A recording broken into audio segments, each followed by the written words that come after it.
Hello, everybody. Welcome to the third installment of Thinking Your Way to Chess Mastery. Today, we're going to learn a purposeful setup for white where we can explain what all our pieces are doing. And as usual, if all our pieces are working, we'll get good chances. Let's see what we do. We do e4 to gain a good control of the center. He plays d6, and after d4 takes, knight takes, bishop b7. We bring the bishop out to d3. Knight bd7, he's following hedgehog contours. Castles e6, and this pawn structure is typical of the hedgehog. Black is adopting a wait-and-see attitude, and for white, it's very important that our continued moves from this point result in attacking chances with a clear follow-up. Oftentimes, if white has no clear plan, he runs out of useful moves, and later on, black can organize a pawn break, either with a6 and b5 later, or at some point d5 later, gaining counter chances. Queen e2 is a good move, bringing the queen off the back rank, preparing to connect the rooks after the bishop leaves. Black develops with bishop e7, and now b3. This is another good move, which sets up a pawn chain that's very solid for the time being, and prepares to move the bishop to the diagonal, where both bishops are latently trained on black's kingside. Because black can't really consider castling queenside in this kind of formation, we know pretty much he's going to be castling kingside and take steps against that. He does castle kingside. We put the bishop on b2. I read about this setup in a book on Phillips and Drew tournament, which occurred in the 1980s. John Nunn and others have adopted this setup with good effect. a6, a normal move to keep the knight out of b5. f4, there's no reason to delay the space-gaining move on the king side, with aggressive intentions, of course, of either e5 or f5, depending on events. Black plays rook e8, rook a d1. All my pieces are working now, and this setup is recommended. I actually had this position against Dmitry Gurevich in a Game 30. It was actually the National Game 30 Championship in Milwaukee in December 2002. In that particular game, he played a mistake. Dmitry played a mistake. He played the bishop back to f8. And after bishop to f8, it turns out that white can win with a tactic. He can win with e5. And it looks dangerous because the latent pin on the knight. Black has some latent diagonal ideas on the knight, but it turns out white's going to stand better. For example, if he brought the bishop out right away, we can protect the knight as well as attack his bishop, and black is lost because the knight has nowhere to go. So therefore he must take the pawn immediately, luring the queen out, and after bishop attacking the queen, white can bring the queen back, and it looks like black has just gone crazy here. Actually, we can put the queen here, not fearing bishop takes pawn, check, king over here, and white wins. If black were to play the knight out, attacking the queen and a pawn, we could play a tactic, bishop takes pawn check, which also wins. The conclusion is that black can't really play this way. The last thing to notice is after e5, white should not move the knight because of the bishop pin on the queen, but he can again play the knight out to a4, guarding the pinning square. And after pawn takes knight, queen takes, where we have a lot of activity and white's clearly better. Let's go back to the game, because bishop f8 is a kind of an action blunder that we would not expect from a high-level game that's played with a regular time control like the Udacen game. Sure enough, Udacen played the correct move, queen c7, which aids against defending the e5 break. It puts another piece on the e5 square. So for the time being, white cannot play e5. Well, let's take a moment to inspect for white. We have all our pieces working. We need to organize a pawn break to free up our pieces, but for the time being, our most strong pawn breaks are defended. How can we regroup slightly to engineer a pawn break and a space gain and an attack? Well, the first step is to notice that black has latent ideas in many variations of a pin on the diagonal. So we bring the king to safety. That's the first step. That's just a safety maneuver to prevent tricks. Black plays his regular hedgehog regrouping bishop f8. Another time has come for a key moment. How do we engineer e5 so that we clear lines for the bishops, which are, as I noted before, trained against the king? But how do we open these lines in an efficient manner? Notice also that black is threatening something. Black is threatening a regrouping of g6 and bishop g7, and that gives him a very safe formation, and white's queen is not terribly happy opposite black's rook.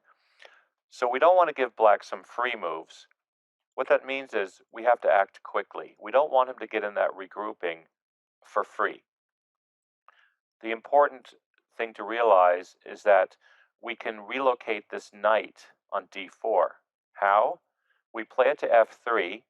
This gains further support for the e5 move, and black goes ahead with his planned regrouping, and now we have a crossroads.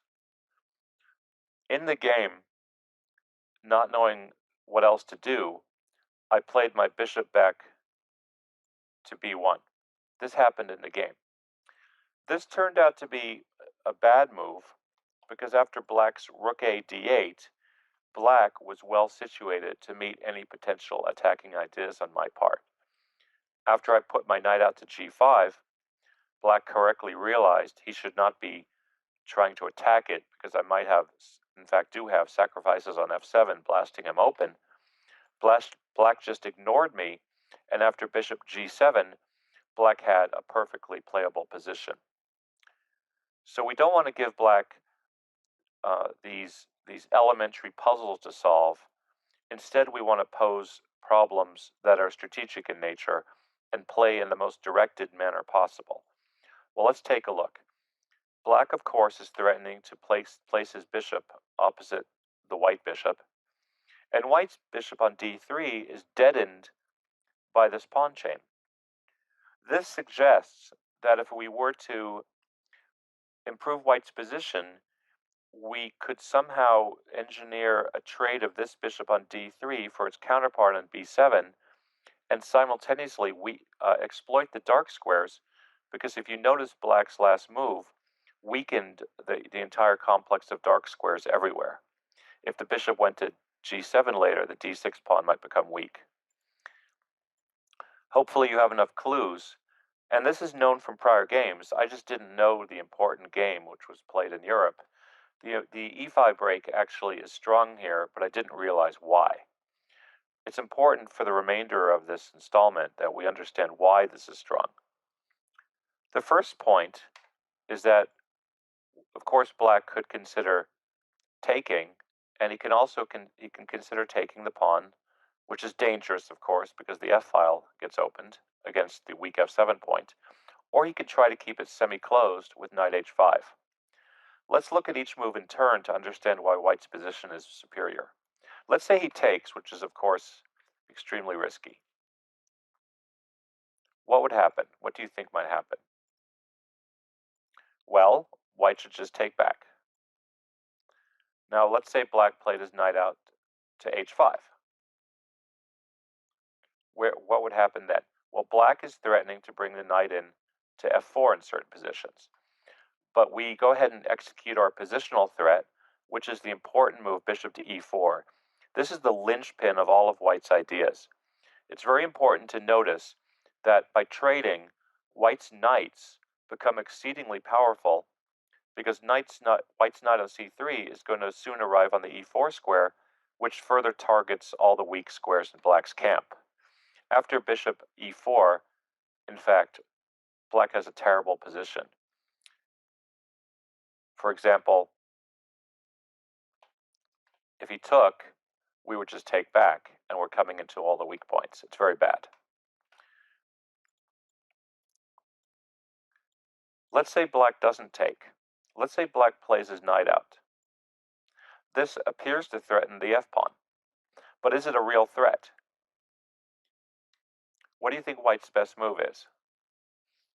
Well, if you knew prior theory, which I didn't, this knight h5 move looked annoying to me at the time. But as theory points out, the move bishop e4, again, the linchpin idea, is extremely strong. After the bishop e4 move, it's very difficult for black to play. What do you think black might be able to do? Well, if he took the pawn off, that's not going to work out very well after queen to e3. For example, black could take the bishop and we take the knight. And now the important tactic, if black takes the pawn, we have the trick rook takes knight. And of course, the queen can't take back because of the knight fork. These are typical tricks that white gets when a position is opened so rapidly. So if black can't take the pawn, what can he do? Well, he could consider taking the bishop, but then as we saw before, the knight comes to a strong square. What now? Well, black could try to close the game off with d5. What might happen? Well, let's see. Pawn takes. Black could try to throw in the knight takes f4 move. Now black is threatening the queen, and he wants to take back with the knight, establishing a blockade. Let's take a moment. Do you see anything for white? Surprisingly, there is something strong for white. It's d takes e. This queen sacrifice is decisive. It's a rather elementary but pleasant continuation. After knight takes queen, we just take on d7. Let's say black moved out of the way somewhere, and now we have the pleasant tableau of a forced checkmate. Can you find the forced checkmate here? Start with taking the pawn. What now? Discovered check. He has to block with the bishop. We can promote to a rook there. It's the same thing. Promote to a queen. We eliminate black's last defender, and then deliver a checkmate, which is very aesthetic. That variation just shows you the value of white's plan, which is to blast open the game before black was ready. So we're convinced now that taking knight f4 is suicide due to that queen sacrifice. Does he have anything else? Suppose he took this one. That wouldn't be very good due to rook takes pawn. And if black went ahead with the knight capture, white has the elementary tactic, rook takes knight again. And let's follow this along. Queen takes, knight check. Both queens are hanging, which leads to some excitement, but in the end, it's white that wins. Let's pause a moment. This position, of course, is very ripe for tactics, and it's good to have a tactical eye to get the best move. Let's see.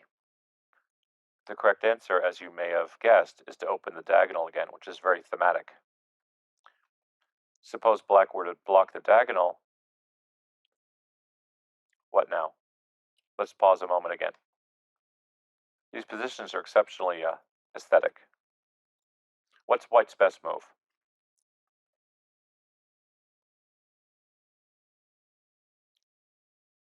The best move is not to take the queen, surprisingly, with either the pawn or the knight. The best move, surprisingly, is to take the rook. If black gets his queen out of danger, white then has time to take the bishop off and gather up black's knight. So it's tactics all the way here. Tactics justify white's play, and tactics are a result, logically, of white having such excellent activity. The excellent activity resulted, as you remember, from the understanding back here that the e5 break was perfectly timed because black hasn't yet completed his regrouping. As an exercise, let's go over a little more here. e5, do you think black has any possible defense? What do you think his best move is? Well, the best move here is definitely not to open up the game and is to play knight h5. Now let's say black is a strong player and he's going to try to resist as much as possible. We put the bishop in the way, as we know. Now, black doesn't want to just cave in. If he's a strong player, he's going to try to not cave in, and the best way to not cave in is to play d5 right here, which is the most accurate possibility, but white winds up on top in the following sequence. You take, always leaving the f4 pawn. It's kind of interesting. Black must take. It's the only way to stay in the game. And what does white do? Well, we know from before that white should play the queen sacrifice, which isn't really a sacrifice. But black, of course, was too compliant before by taking, which lost to rook takes knight. Black should not accept. Black should take with the knight on e6. Now let's take a look. We have this position. Black's pieces aren't too badly placed, but white's advanced outpost on e5. In some endings, it could be weak, but this is a middle game. So to justify the setup, take a look for a second. How would you play to exploit white's lead in development and initiative? Would you trade the bishops at this point, or do you have something better? Well, it looks very nice to bring the knight into d5 instead of trading the bishops in this exact position. For example, if black brought his queen up, that doesn't look too healthy because white can just bother the queen, and black's queen is running dangerously short of squares. For example, if it went back to c8, this crawling retreat, let's take a moment. What can we do?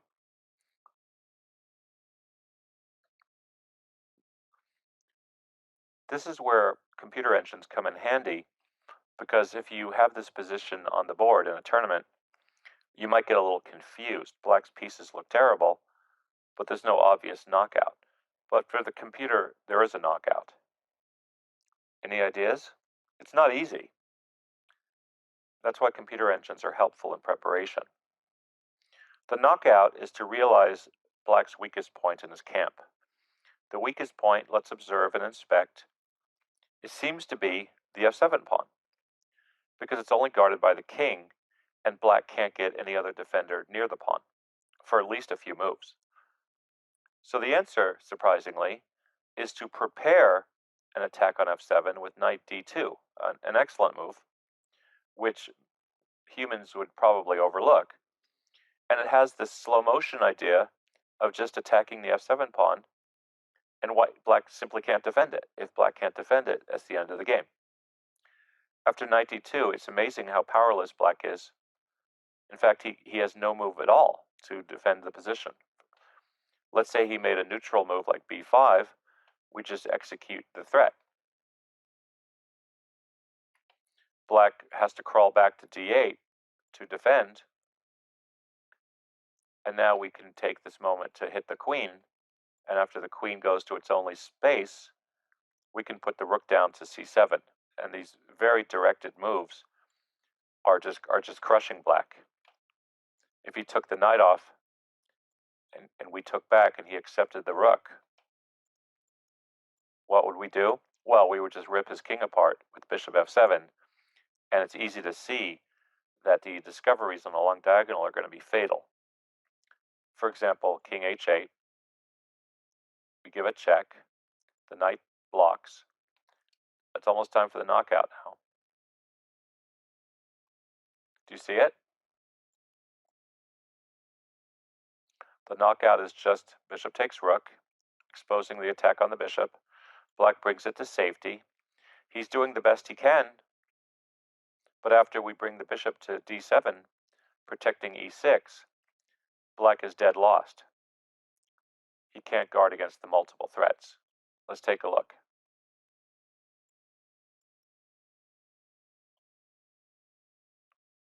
Let's say he made a neutral move like queen d6. We could just snap off the knight, and after queen takes, simple chess, we just play rook to e1 attacking. Let's say he brought the queen back. what could we do? We could just take the queen and then e7, and we're going to be up a piece. I hope in all this that we learned that the most important thing is to play directed and logical. Every piece of white is working here in this position that I have on the board, but it's not enough to have your pieces working. You have to know your next step to make your game improve. If you run out of steam as white in a hedgehog, black will counterpunch, and his so-called small center will eventually transform and give counter chances to him, and that's how dozens of games or hundreds of games have been won by black in top-level competitions in the 70s, 80s, 90s, and on. For example, Nadich Svidler is a game you should play over to learn black's counter chances. But in this segment, we learned how white's aggressive setup with bishops on d3 and b2, recommended by Nunn in the early 80s, is actually very efficient. And by white placing his rook on d1 and the other rook staying on the original square after castling, the f-file is extremely useful, and it is blasted open after e5. It was just a matter of understanding when the right moment was.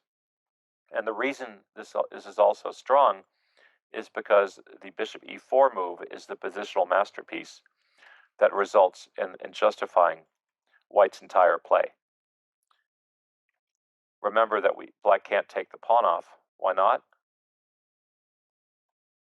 In this specific position, it turns out that we can take the d pawn off.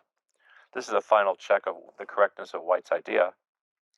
And if black were to take the pawn back, white would have the queen d2 move, attacking the bishop, pinning the bishop to the knight behind it, and black's totally lost. This is another tactical justification of the entire concept. So we learned a very specific setup against the hedgehog, but on the other hand, it's an extremely effective setup, so it can be highly recommended. I hope you enjoyed this segment, and I look forward to speaking to you next time.